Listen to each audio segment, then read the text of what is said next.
16th मई 1973 मुरली। अंतिम पुरुषार्थ।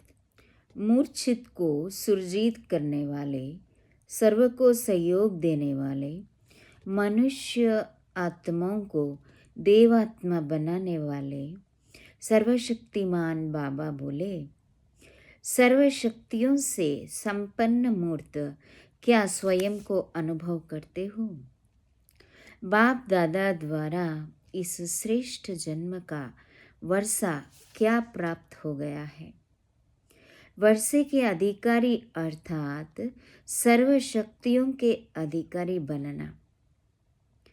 सर्वशक्तियों के अधिकारी अर्थात मास्टर सर्वशक्तिवान बने हो। मास्टर सर्वशक्तिवान बनने से जो प्राप्ति स्वरूप अनुभव करते हो, क्या उसी अनुभव में निरंतर स्थित रहते हो? वह इसमें अंतर रहता है। वर्षे के अधिकारी बनने में सिर्फ जो दो बातें बुद्धि में रखने से अंतर समाप्त हो, निरंतर वह स्थिति बना सकते हो, वे दो शब्द कौन से हैं? वह जानते भी हो और कर भी रहे हो, लेकिन निरंतर नहीं करते हो। एक है स्मृति को यथार्थ बनाने का, दूसरा है कर्म को श्रेष्ठ बनाने का। वे दो शब्द कौन से हैं? एक है स्मृति को पावरफुल बनाने के लिए सदा कनेक्शन, और कर्म को श्रेष्ठ बनाने के लिए सदा अपनी करेक्शन चाहिए। करेक्शन हर कर्म में ना होने के कारण मास्टर सर्वशक्तिवान व ऑलमाइटी अथॉरिटी की स्टेज पर निरंतर स्थित नहीं हो पाते हो।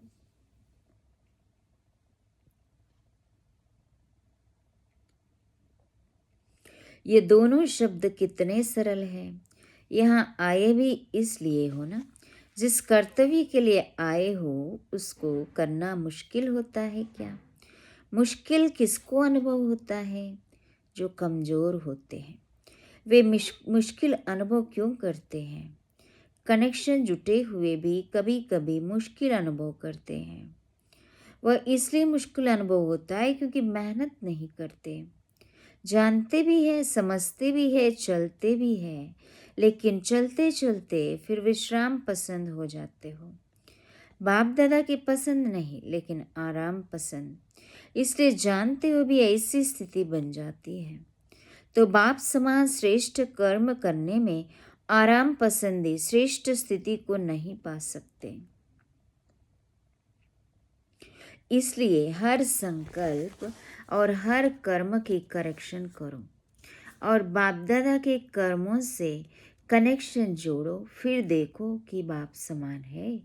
अभी आप श्रेष्ठ आत्माओं का लास्ट पुरुषार्थ कौन सा रह गया है? लास्ट स्टेज के लास्ट पेपर के क्वेश्चन को जानते हो? जानने वाला तो जरूर पास होगा ना। आप सभी फाइनल परीक्षा के लास्ट क्वेश्चन को जानते हो। आपका लास्ट क्वेश्चन आपके भक्तों को भी पता है, वह भी वर्णन करते हैं। आपको भक्त जानते हैं और आप नहीं जानते हो। भक्त आप लोगों से होशियार हो गए हैं क्या? अश्रेष्ठ आत्माओं के कल्प पहले की रिजल्ट का भक्तों को मालूम है और आप लोगों को अपने वर्तमान पुरुषार्थ के फाइनल स्टेज भूल गई है। वह लास्ट स्टेज बार बार सुनते हो, गायन भी करते हैं। गीता के भगवान के द्वारा गीता यज्ञ सुनने के बाद फाइनल स्टेज कौन सी वर्णन करते हो? नष्टो मोहा स्मृतिर्लब्धा। भक्त आपकी स्टेज का वर्णन तो करते हैं ना। तो लास्ट पेपर का क्वेश्चन कौन सा है? स्मृति स्वरूप किस स्टेज तक बने हो और नष्टो मोहा कहाँ तक बने हो?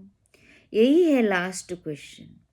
इस लास्ट क्वेश्चन को पूर्ण रीति से प्रैक्टिकल में करने के लिए यही दो शब्द प्रैक्टिकल में लाने हैं। अभी तो सभी पास विद ऑनर बन जाएंगे ना, जबकि फाइनल रिजल्ट से पहले ही क्वेश्चन अनाउंस हो रहा है। फिर भी 108 ही निकलेंगे। इतना मुश्किल है क्या?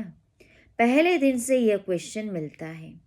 जिस दिन जन्म लिया उस दिन ही लास्ट क्वेश्चन सुनाया जाता है। अभी आप लोग जो श्रेष्ठ में बैठे हो वह तो पास होने वाले हो ना। सुनाया था कि पास होने के लिए इस पास शब्द को दूसरे अर्थ से प्रैक्टिकल में लाओ। जो कुछ हुआ वह पास हो गया। जो बीत चुका उसको अगर पास समझ कर चलते चलो तो क्या पास नहीं होंगे? इसी पास शब्द को हिंदी भाषा में प्रयोग करो तो पास अर्थात साथ। बाप दादा के पास है तो इस एक शब्द को तीनों ही रूप से स्मृति में रखो। पास हो गया, पास रहना है और पास होना है, तो रिजल्ट क्या निकलेगी? संगठन की यादगार जो विजय माला के रूप में गाई हुई है उसी विजय माला के मणके अवश्य बन जाएंगे। अगर बाप दादा बच्चों को सदैव अपने पास रहने का निमंत्रण देते हैं, अपने साथ हर चरित्र अनुभव कराने का निमंत्रण देते हैं, तो ऐसा श्रेष्ठ निमंत्रण स्वीकार नहीं करते हो क्या? सारे कल्प के अंदर आत्माओं को श्रेष्ठ आत्मा द्वारा व साधारण आत्मा द्वारा भिन्न भिन्न प्रकार के निमंत्रण मिलते रहे, लेकिन यह निमंत्रण अभी नहीं तो कभी नहीं। निमंत्रण को स्वीकार करना अर्थात अपने आप को बाप के पास रखना। क्या यह मुश्किल है? निमंत्रण पर सिर्फ स्वयं को पहुंचना होता है, बाकी सभी निमंत्रण देने वाले की जिम्मेवारी है। तो अपने आप को बाप के पास ले जाना अर्थात बुद्धि से बाप के पास रहना, इसमें क्या मेहनत है? अगर आज की दुनिया में किसी साधारण व्यक्ति को प्रेसिडेंट निमंत्रण दे कि आज से तुम मेरे साथ रहना, तो क्या करेंगे? अगर वह साहस दिलाए तो क्या करेंगे? क्या देरी करेंगे? तो बाप के निमंत्रण को सदा स्वीकार क्यों नहीं करते हो? कोई रस्सियां है जो कि खींचती है। बच्चे पावरफुल है या बाप? पावरफुल से पावरफुल कौन? कौन कितना भी पावरफुल हो, लेकिन उससे प्राप्ति क्या? प्राप्ति के अनुभवी स्वरूप के आधार पर उस आकर्षण में आकर्षित होना क्या ब्राह्मण आत्माओं के लिए शोभता है?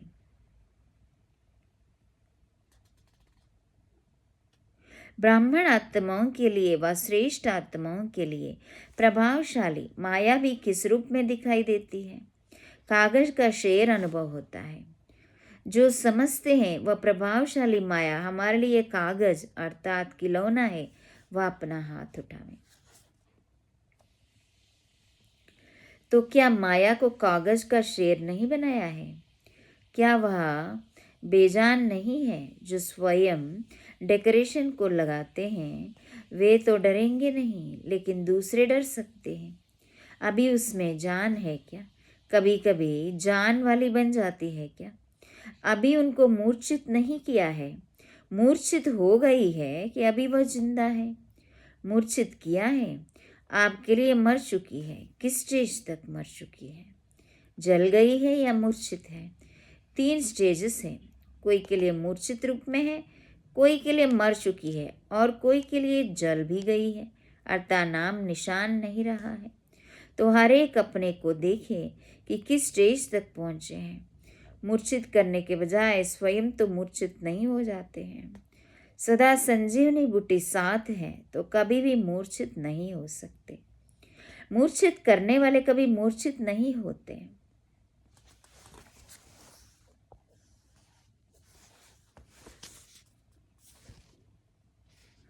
तो ब्राह्मण जन्म का कर्तव्य ही यह है। जन्म लेने से पहले प्रतिज्ञा क्या की थी? यही प्रतिज्ञा की थी ना कि माया जीत जगत जीत बनेंगे। यह तो जन्म का ही कर्तव्य है। जो जन्म से कर्तव्य करते आए हो वह क्या मुश्किल होता है? अच्छा, सदा सुरजीत रहने वाले, सदा सर्वशक्तियों से संपन्न रहने वाले, सदा बाप दादा के साथ रहने वाले, सदा बाप के कर्तव्य में हाथ बढ़ाने वाले, सदा सहयोगी, सदा विजयी श्रेष्ठ आत्माओं को बाप दादा का याद प्यार और नमस्ते। हम रूहानी बच्चों की रूहानी माता पिता बाप दादा को याद प्यार गुड मॉर्निंग और नमस्ते। पार्टी के साथ बाप दादा के लिए गुलदस्ता पार्टी है। उसमें देखना है कि मैं कौन सा फूल हूँ, गुलाब हूँ या चमेली हूँ। हर एक की विशेषता को तो आप जानते हो ना। कमल और गुलाब में क्या अंतर है? कमल का पुष्प कमाल करने में प्रवीण, अनुभव करने में गुलाब का फूल है। यहाँ बाप दादा स्वयं ही फूलों में सर्व विशेषताएं भर रहे हैं। साइंस वाले भी एक में कई चीजें पैदा करते हैं ना। यह कहाँ से सीखा? यहाँ एक एक में अनेक प्रकार के फूलों का रस भरना। जो गायन है तुम्हारी गत मत तुम ही जानो, क्या से क्या बना देना, यही गत है ना। एक एक मत में सब रस भर देना। सर्व पुष्पों की जो भी विशेषताएं हैं उसमें सर्व पुष्पों की विशेषता भरना है। तभी तो कहा जाता है सर्वगुण संपन्न, सर्व रसना संपन्न, ना कि 14 कला। सर्व पुष्पों की रसना समान संपन्न बनना, यही बाप को प्यारा लगता है। बागवान भी बगीचे को देख हर्षित होते हैं। जहाँ देखो, जो सुनो और जो बोलो उसमें विशेषता। अपने में हर बात की विशेषता भरो।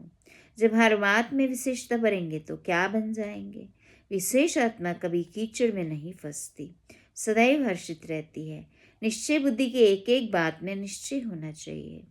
चतुर बाप की संतान है। जो बहुरूपी बनना जानता है वह हर बात में सफलता मूर्त होगा।